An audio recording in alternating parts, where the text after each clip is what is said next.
ఓం శ్రీ గురుభ్యో నమ. ఆదిత్యాది నవగ్రహ దేవతాభ్యో నమ. ఓం శ్రీ మహాగణాధిపతయే నమ. ఓం ఐం సరస్వత్యే నమ. ప్రేక్షకులందరికీ శ్రీ విశ్వవసునామ సంవత్సర శుభాకాంక్షలు. ఇప్పుడు మనం ఉగాది పంచాంగ శ్రవణంలో భాగంగా ఈ సంవత్సరం ఎలా ఉండబోతుంది, ఎటువంటి శుభ ఫలితాలు ఉన్నాయి, ఎటువంటి అశుభ ఫలితాలు ఉన్నాయి అనే విషయాల గురించి, అలాగే ఎటువంటి విషయాల్లో మనం జాగ్రత్త తీసుకోవాలి అనే విషయాల గురించి మనం చర్చించుకుందాం. ముందుగా గ్రహ సంచారం ఈ సంవత్సరం ఏ విధంగా ఉంది అని చూసినప్పుడు, ఈ సంవత్సరం ప్రధానంగా ఉన్నటువంటి 4 గ్రహాలు కూడా వారి స్థానాలు మార్పు అనేది జరుగుతూ ఉంది.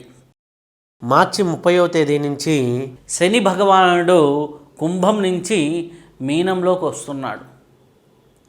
దీనివల్ల మకర రాశి వారికి ఏలినాటి శని పోవటం, మేషరాశి వారికి ఏలినాటి శని ప్రారంభమవటం జరుగుతుంది. అలాగే గురువు వృషభ రాశి నుంచి మిథున రాశిలోకి మే 15వ తేదీన మారటం జరుగుతుంది.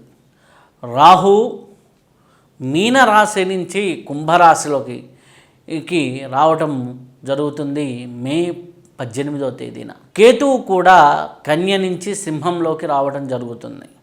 మిగిలిన గ్రహాలన్నీ సవ్య మార్గంలో ఉంటే రాహుకేతువులు అపసవ్య మార్గంలో సంచరిస్తూ ఉంటాయి.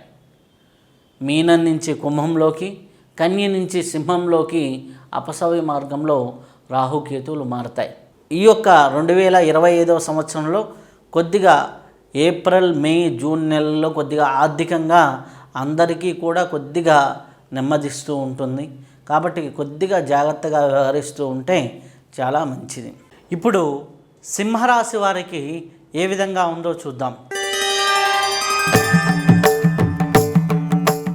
సింహరాశి వారికి చూసినట్లయితే ఏకాదశ స్థానంలోకి గురువు వస్తాడు. గురువు ఏకాదశ స్థానంలో ఉండటం వల్ల సర్వ శుభ ఫలితాలు కలుగుతూ ఉంటాయి. కానీ అన్నిటికన్నా ప్రమాదకరమైనది ఏంటి అంటే అష్టమ స్థానంలోనికి శని సంచారం అనేది ఉంటుంది. రాబోయే 2.5 సంవత్సరం కూడా అష్టమ శని ప్రభావం అనేది సింహరాశి వారికి ఉంటుంది. అష్టమ శని ప్రభావం వల్ల వీరికి ప్రమాదాలు జరిగేదానికి, యాక్సిడెంట్లు జరిగేదానికి, అనారోగ్య సమస్యలు పాడయ్యేదానికి అవకాశం ఉన్నది. అలాగే చూసుకుంటే రాహు సప్తమ స్థానంలోకి, కేతువుకి జన్మస్థానంలోకి వస్తున్నాడు. రాహుకేతువులు ఎప్పుడైతే ఆ స్థానాల్లోకి వచ్చారో భార్యాభర్తల సంబంధాల మధ్య కానివ్వండి, అలాగే ఫ్రెండ్షిప్ మధ్య కానివ్వండి, మిత్రుల మధ్య కానివ్వండి, కొద్దిగా ఘర్షణ వాతావరణాలు తలెత్తేదానికి ఆస్కారం ఎక్కువగా ఉంది. ఓవరాల్గా చూసుకున్నట్లయితే సింహరాశి వారికి మిశ్రమ ఫలితాలు ఉన్నాయనే చెప్పవచ్చును. అయితే దీంట్లో ఉన్నటువంటి ఉద్యోగస్తులకు ఏ విధంగా ఉంది అన్నప్పుడు ఉద్యోగస్తులకు కూడా అంతంత మాత్రంగానే ఉంది అని మనం చెప్పవచ్చును. ఉద్యోగస్తులకి శుభ ఫలితాలు కలిగేదానికి అవకాశాలు తక్కువగా ఉన్నాయి. మీ తెలివితేటలు ఉన్నప్పటికీ అవసరమైన సమయానికి పనిచేయవు. ఉన్నత అధికారులు ఏదో రకంగా మీకే ఇబ్బంది కలిగిస్తూ ఉంటారు. కాబట్టి తగు జాగ్రత్త తీసుకోండి. ఆర్థిక పరంగా మేలైన ఫలితాలే ఉన్నాయి. ఎందుకంటే గురు భగవానుడు బాగున్నాడు కాబట్టి శాలరీలో ఎదుగుదలలు బాగానే ఉంటాయి. కానీ కొన్ని అవమానాలు ఎదుర్కోవాల్సి వస్తూ ఉంటుంది. అలాగే ప్రైవేట్ రంగాల్లో ఉన్నటువంటి ఉద్యోగస్తులు కూడా ఉద్యోగాలు తొందరపడి కంపెనీలు మారాలని కానివ్వండి, ఒక కంపెనీ నుంచి ఒక కంపెనీకి మారాలని కానివ్వండి ప్రయత్నాలు చేయకండి. అలాగే నిరుద్యోగులైతే చాలా జాగ్రత్తగా, చాలా ఫోకస్డ్గా ఉద్యోగ ప్రయత్నాలు చేయండి. ఇంటర్వ్యూ దగ్గరికి వచ్చేసరికి కొన్ని మీకు అనుకున్నది ఒకటి, అయినది ఒకటిలాగా ఉంటుంది. కాబట్టి ఆ పరిస్థితులు తలెత్తకుండా కొద్దిగా జాగ్రత్తగా వ్యవహరిస్తూ ఉండండి. అలాగే ముఖ్యంగా రాజకీయ నాయకులకు కూడా కొద్దిగా అయోమయ పరిస్థితులే ఉంటాయి. సింహరాశిలో ఉన్న వారికి వారు ఏదో మాట్లాడాలనుకొని ఏదో మాట్లాడి చివరికి ఒక ఘర్షణ వాతావరణం తలెత్తేదానికే ఆస్కారం ఉంది. కాబట్టి రాజకీయ నాయకులు కూడా కొద్దిగా ఆచితూచి అడుగులు వేస్తూ ఉంటే చాలా మంచిది. కళాకారుల పరంగా మనం చూసినట్లయితే సింహరాశి వారికి కొత్త అవకాశాలు వచ్చినట్లే ఉంటాయి. ఏదో కొత్త అవకాశాలు వస్తున్నాయన్నట్లుగానే ఉంటూ ఉంటుంది. కానీ ఏ పని కూడా ముందుకు సాగదు, కాలయాపన జరుగుతూ ఉంటుంది. మొదటి అర్ధ భాగం అయితే కొద్దిగా ఆలస్యం అవుతూనే ఉంటూ ఉంటుంది. అంటే ఏప్రిల్, మే, జూన్, జూలై వరకు కూడా కొద్దిగా స్లోగానే జరుగుతూ ఉంటుంది. అలాగే ఈ సింహరాశిలో ఉన్నటువంటి భార్యాభర్తల మధ్య కూడా కొద్దిగా సఖ్యత వాతావరణం తక్కువగా ఉంటుంది. చిన్న చిన్న విషయాలకి ఎక్కువగా ఘర్షణ పడేదానికి కూడా ఆస్కారం ఎక్కువగా ఉంది. అలాగే వివాహం కాని వారికి వివాహ ప్రయత్నాలు చేసినప్పటికీ కొన్ని జాగ్రత్తలు తీసుకొని ముందుకు వెళ్తూ ఉండాలి. ఎందుకంటే ఆల్రెడీ భార్యాభర్తల మధ్య కొన్ని సఖ్యత తక్కువగా ఉంది అనుకున్నప్పుడు కొద్దిగా జాగ్రత్తగా వ్యవహరించి వీరికి వివాహం చేస్తూ ఉంటే చాలా మంచి ఫలితాలు అందుకుంటారు. లేకపోతే కొన్ని దుష్పరిణామాలు సింహరాశి వారు ఎదుర్కోవాల్సి వస్తుంది. అలాగే ఈ యొక్క విద్యార్థులకు ఏ విధంగా ఉంది అంటే, విద్యార్థులకి ఏకాదశి స్థానంలో గురువు ఉన్నాడు కాబట్టి పరీక్షలకు బాగానే వెళ్తారు, అనుకున్నవి రాయగలుగుతారు. కానీ కొంత మర్చిపోవటం అనేది ఇట్లాంటివి జరుగుతూ ఉంటుంది. ఎందుకంటే శని భగవానుడు అంత అనుకూలంగా లేడు కాబట్టి. ఈ విధంగా కొద్దిగా విద్యార్థులు కూడా జాగ్రత్త తీసుకోవాల్సి ఉంటుంది. అలాగే స్త్రీలు ముఖ్యంగా చూసుకున్నట్లయితే చిన్న చిన్న ఆరోగ్య సమస్యలు, స్త్రీలకు సంబంధించిన సమస్యలు ఎదుర్కోవాల్సి వస్తూ ఉంటుంది. కాబట్టి స్త్రీలు కూడా కొద్దిగా జాగ్రత్తగా నెమ్మదిగా ముందుకు అడుగులు వేస్తూ ఉండాలి.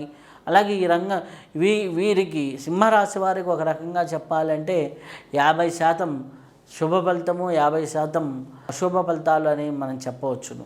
కాబట్టి మిశ్రమ ఫలితాలుగా వీరికి జీవితం సాగుతూ ఉంటుంది. ముఖ్యంగా దుర్గా అమ్మవారిని ఆరాధించడం అనేది వీరికి చాలా అవసరం. అలాగే ఆంజనేయ స్వామిని ఆరాధించడం కూడా చాలా అవసరం. ఆంజనేయ స్వామికి సంబంధించినటువంటి హనుమాన్ చాలీసాను నిత్య పారాయణ చేస్తూ ఉండటం చాలా మంచిది. అలాగే రాత్రిపూట వీలైనంత వరకు డ్రైవింగ్ సీట్లో మీరు కూర్చొని ప్రయాణాలు చేయటం అనేది కొద్దిగా మీరు డ్రైవ్ చేస్తూ చేయటం అనేది కొద్దిగా తగ్గించుకుంటే మంచిది. మిగిలిన అన్నీ కూడా చాలా వరకు సానుకూలమైనటువంటి ఫలితాలు ఉన్నాయి. దైవారాధన చేసుకుంటూ, యోగ సాధన చేసుకుంటూ ముందుకు వెళ్తూ ఉండండి. ఈ యొక్క రాశి వారికి అద్భుతమైనటువంటి ఫలితాలు కనిపిస్తూ ఉన్నాయి. ఇప్పటి వరకు మనం ఈ యొక్క రాశి యొక్క ఫలితాలు మనం తెలుసుకున్నాం. అయితే ఇది కేవలం గోచార ఫలితాలు మాత్రమే. అంటే గోచార ఫలితము అంటే ప్రస్తుత గ్రహస్థితిని గురించి చెప్పేటటువంటి ఫలితాలు. అలాగే మన కర్మచక్రాన్ని గురించి చెప్పేది, మన సంపూర్ణ జాతకం గురించి చెప్పేది మన జాతక చక్రం. జాతక చక్రము అంటే ఎప్పుడంటే మన పుట్టిన సమయాన్ని బట్టి వేసేది. ఆ పుట్టిన సమయాన్ని బట్టి వేసేది సంపూర్ణ జాతకము, ఇది గోచారము.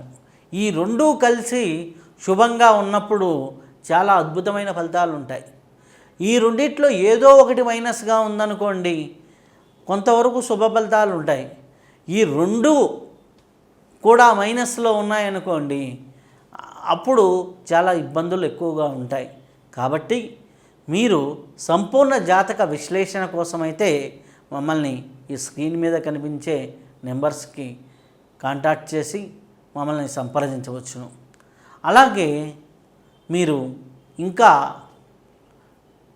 మెరుగైన రెమెడీలు తెలుసుకోవాలనుకున్నా, ఇంకా యోగపరమైనటువంటి రెమెడీలు, అలాగే ఇంకా ఎక్కువ రెమెడీలు చేసుకొని మీ జీవితాన్ని పండించుకోవాలనుకున్నా మమ్మల్ని సంప్రదించవచ్చు.